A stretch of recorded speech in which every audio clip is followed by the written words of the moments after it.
Now in this class I am going to explain you the second unit, that is syntax analysis. We have total 6 pages. Out of 6 pages, the second page is the syntax analysis. So the second unit is nothing but the second page, that is syntax analysis. So in this unit we will discuss about, one is the role of a parser, second one is the context-free grammar, top-down parser, bottom-up parser and LR parsers. So before going to the role of a parser, this class I am going to explain you context-free grammars. So all of you know that about the context-free grammars we have already learned in the previous semester in a formal languages and automata theory subject.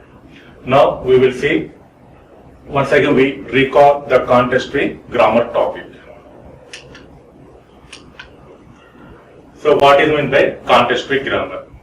So any grammar contains 4-tuple notation. So G equal to VTPS.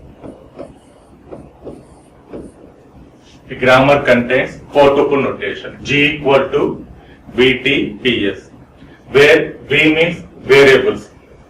V means variables or non-terminals. V means variables or non-terminals.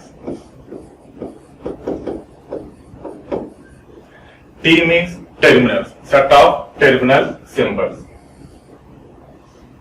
And P means set of production rules.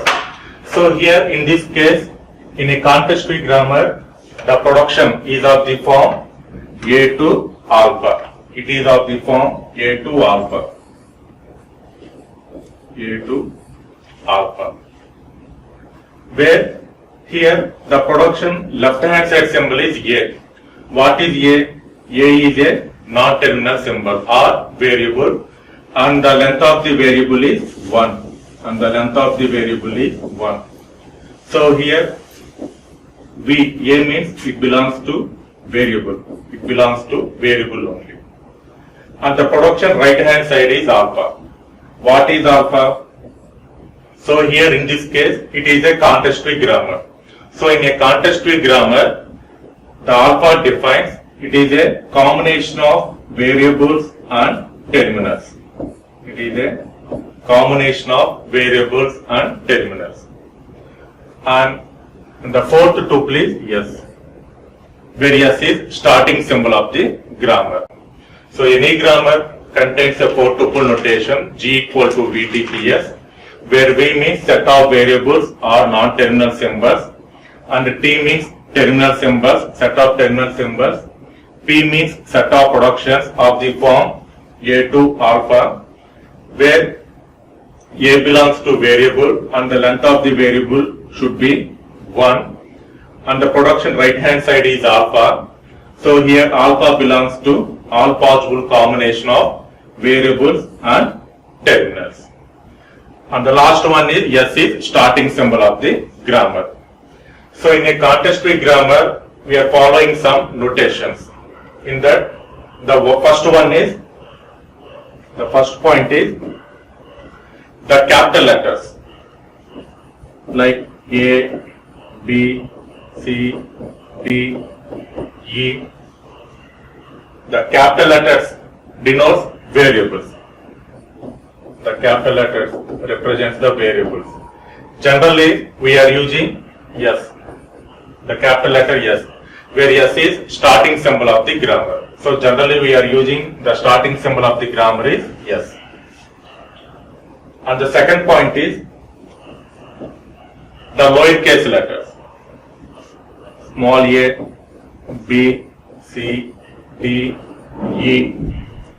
Lowercase letters. Next one, digits, special symbols,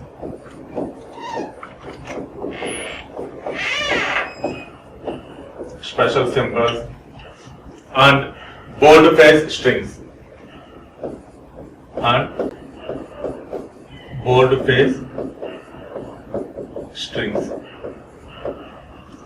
So all these are represented as a terminals.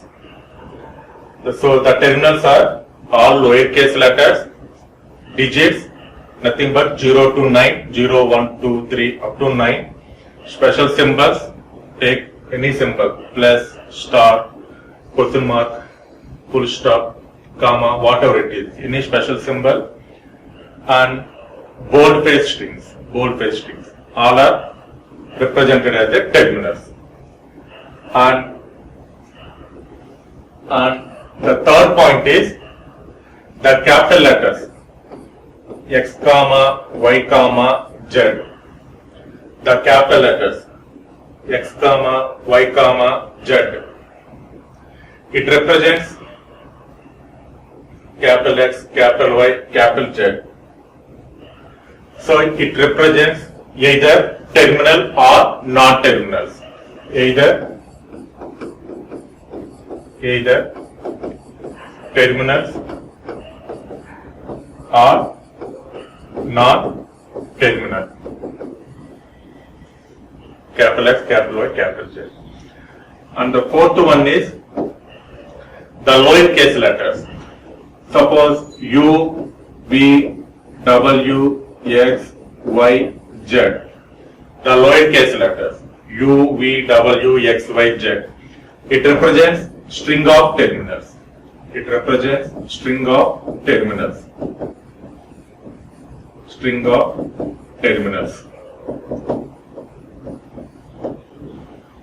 And the last point is the lowercase Greek letters, that is alpha, beta, and gamma. Alpha, beta, gamma represents string of terminals,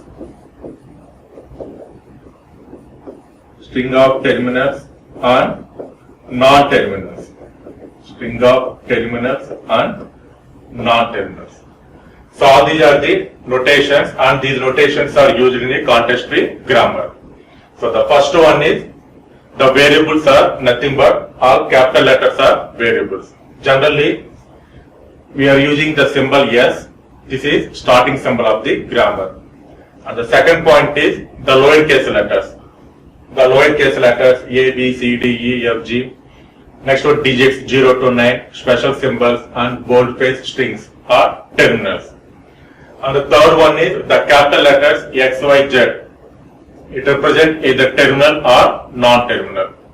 And the fourth one is the lowercase letters U, V, W, X, Y, Z. It represents string of terminals,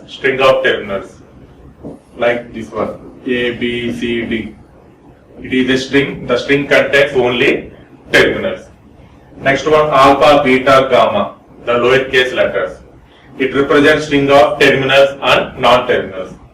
That is nothing but, suppose capital A, small a, capital B, small b, like that. It is a combination of both variables and terminals. And the next one is the derivations. So what is meant by derivation? So first one, take one example. This is a given context-free grammar. So in a grammar, we have only one variable, that is E. We have only one variable E, and we have different terminal symbols. One is plus, minus, second one minus, third one star, fourth one division, fifth one again minus, repeat, fourth one, and fifth one is open parenthesis, sixth one is closed parenthesis, and this is the seventh one, identifier. So in a given context-free grammar, it contains, we have only one non-terminal symbol, that is E. And next one, terminal symbols. We have total 7 terminal symbols. So plus, minus, star, division, open parenthesis, closed parenthesis, and ID. Total 7. Next one, P. P means set of productions. So these are the production rules. And next one, the fourth one is starting symbol. So here starting symbol of the grammar is E only, because we have only one non-terminal symbol. Obviously, E is the starting symbol of the grammar. So these are the tuples. Now I want to derive a string. The string is ID plus ID. I want to derive a string is ID plus ID. So starts with starting symbol of the grammar. So here starting symbol of the grammar is E. So E derives. So this is the derivation symbol. So production symbol means single arrow, derivation symbol means double arrow. So E derives. So E is a non-terminal. So this is the non-terminal E. So E has a total 1, 2, 3, 4, 5, 6, 7. Total 7 possibilities are there. The production E contains total 7 options, 7 productions. Out of those 7, we have to select only one. How to select the production? It is depending upon the input string. So here the input string is ID plus ID. So two identifiers, and here the operator is plus operator. So based on this string, I have chosen E plus E.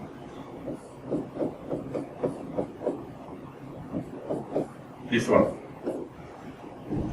So E plus E derives from E, because it has a production. E derives E plus E. Replaced with some symbol. Now E is replaced with ID, because E has a production, that is E to ID plus E. And the next step is ID is a terminal plus E is a terminal. Now again E is a non-terminal. Now E is replaced with ID. Now finally we have derived the input string is ID plus ID. So a sequence of replacements of non-terminal symbols is called a derivation. So a sequence of replacement of non-terminal symbols, this process we can call it as a derivation. And the next one is, so it is a general form of the derivation.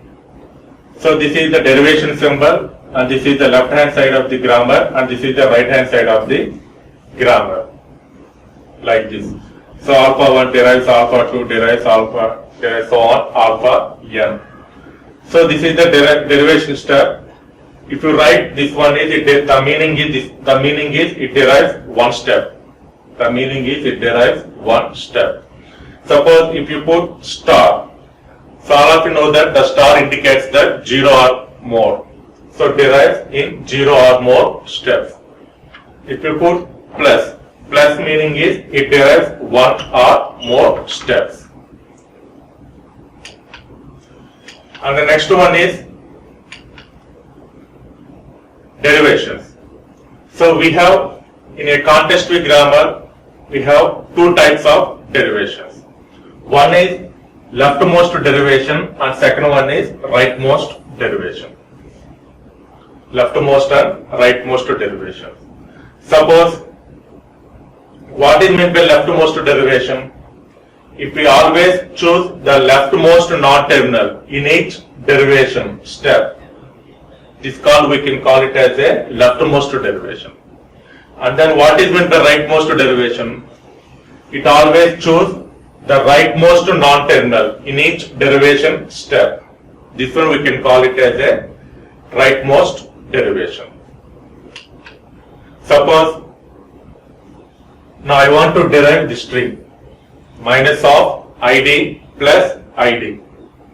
Now any derivation starts with starting symbol of the grammar. So E derives, I want to derive the string is minus of ID plus ID. Minus of ID plus ID. Now I will take the option is, because E has total 7 options. One is E plus E, E minus E, E star E, E divided by E, minus E, parenthesis E, and then ID. Out of these 7 productions, first one I will take minus E, because I want to derive the string is minus of ID plus ID. So first choose minus E. So it is a leftmost derivation. So you can put LM. LM means leftmost derivation. This one. And the next one is, and the next step is minus is a terminal symbol. What is meant by derivation? Derivation means we have to replace with non-terminal symbols only. So minus is a terminal and E is a non-terminal. Again, E has a total 7 options. Out of 7 productions, I have to choose depending upon the input string. So here minus followed by parenthesis. So now E is replaced with parenthesis of E. And then minus, it is a open parenthesis is a terminal symbol. Again E is a non-terminal symbol. Now E is replaced with, now our input is ID plus ID. So E is replaced with E plus E. And then, so in this case, we have 2 non-terminal symbols. Because we are performing leftmost derivation. So what is meant by leftmost derivation? In the derivation process, right hand side, the first leftmost non-terminal is replaced with the production. So here we have 2 non-terminal symbols. Out of these 2, the first leftmost non-terminal is this one.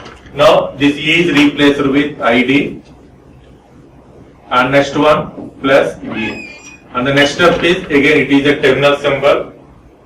Terminal, ID is a terminal, plus E is a terminal symbol. Again E is a non-terminal symbol.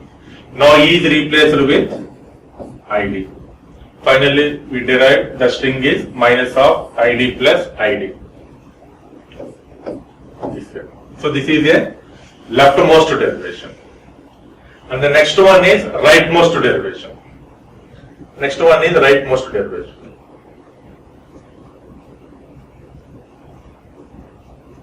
Second, so derivation starts with starting symbol of the grammar. So here the starting symbol of the grammar is E. So first select minus of E only, because I want to derive minus of ID plus ID.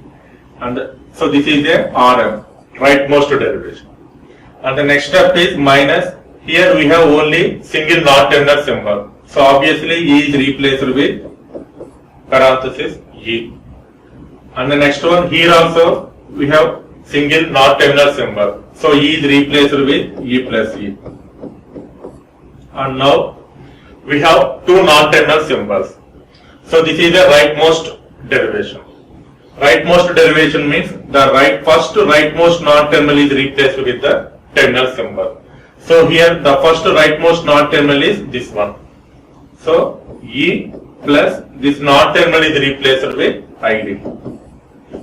This one. Whereas leftmost means first this E is replaced with the terminal symbol. Suppose if it is leftmost means this E is replaced with terminal symbol like this one. And next one is, now this E, because we have only single non-terminal symbol E, ID plus ID. Finally derive input string minus of ID plus ID. So this is a rightmost derivation and this is a leftmost derivation. So, and in this unit we are using 2 parsers. One is top-down parser and second one is bottom-up parser. In top-down parser, we are using the leftmost derivation. We are using the leftmost derivation in top-down parser. Whereas in bottom-up parser, we are using rightmost derivation in reverse. Reverse of the rightmost derivation. And next one is the parse tree. Next one is the parse tree. So this is the derivation process. After completion of this derivation process, based upon this derivation, next one we have to construct the parse tree. So here, what is the first step? So E derives minus E. So E derives minus E. This is the first step. This is the step 1. Now create a tree. So here the root node is starting symbol of the grammar. So here the root node is starting symbol of the grammar, that is E. Next one, in the derivation right hand side we have two symbols. One is terminal and second one is not terminal. Whether it is a terminal or not terminal, whatever it is, each symbol represents one node. So we have two symbols, two nodes. One is minus and another one is E. And the next step is this E is replaced with minus of parenthesis E. So now this E is replaced with parenthesis E. So E is replaced with total three symbols. So first symbol terminal, not terminal, again terminal. And what is the next step? Again this E is replaced with E plus E. E is replaced with E plus E. So again E plus E means total three symbols. Now this E is replaced with E plus E, three nodes. Same way, next step is the first E is replaced with ID. First E is replaced with ID. So this is the first E, it is replaced with ID. And the next one is the second E is replaced with ID. So second E is replaced with ID. Now if you observe this parse tree, so here the interior nodes are the non-terminal symbols, E, non-terminal symbols, and the leaves nodes are the terminal symbols. Leaves nodes are the terminal symbols. If you combine all the leaves nodes minus of open parenthesis ID plus ID closed parenthesis, the output is like this, minus of ID plus ID.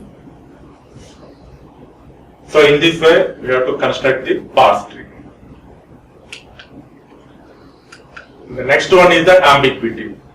So ambiguous grammar. So ambiguous grammar means nothing but a grammar produces more than one leftmost derivations or more than one rightmost derivations. Then the grammar we can call it as a ambiguous grammar. Ambiguous grammar. For example, I want to derive the input string is ID plus ID star ID. So take this one. Take one leftmost derivation. LMD. Leftmost derivation 1. So E derives, take E plus E. And the next one is, the first E is replaced with ID plus E. And the next one is, now this E is replaced with, I want to derive ID star ID. So this E is replaced with E star E. And the next one is ID plus this E, ID star E. And then ID plus ID star ID. Because it is a leftmost derivation. So this is the first E. So it is replaced with ID. Same way, ambiguous means more than one leftmost derivation. Again, perform second leftmost derivation. I want to derive the same input string. Now E derives, now take E star E. Take E star E. Again here total two non-terminal symbols, but now I am performing leftmost derivation. So first leftmost non-terminal is this one E. Now this time E is replaced with E plus E, star E. Next one is first leftmost non-terminal is this one. Now ID plus E star E and ID plus ID star E. And finally ID plus ID star ID. So in this case, I have derived the input string ID plus ID star ID in two ways. So more than one parse tree. Suppose this is the parse tree. So E derives E plus E. So E derives E plus E. Next one, E derives ID. E derives ID. E derives E star E. Next one, E derives ID, E derives ID. Same way, it is related to this one. So this grammar contains more than one leftmost derivation. So it is a ambiguous grammar. Now the summary of this class is: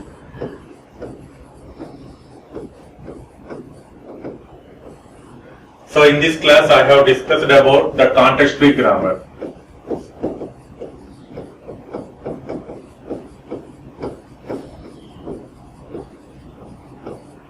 So what are the grammar tuples? What is the derivation and types of derivations? One is leftmost derivation and the second one is rightmost derivation. And the final thing, next one, parse tree, and the finally ambiguous grammar.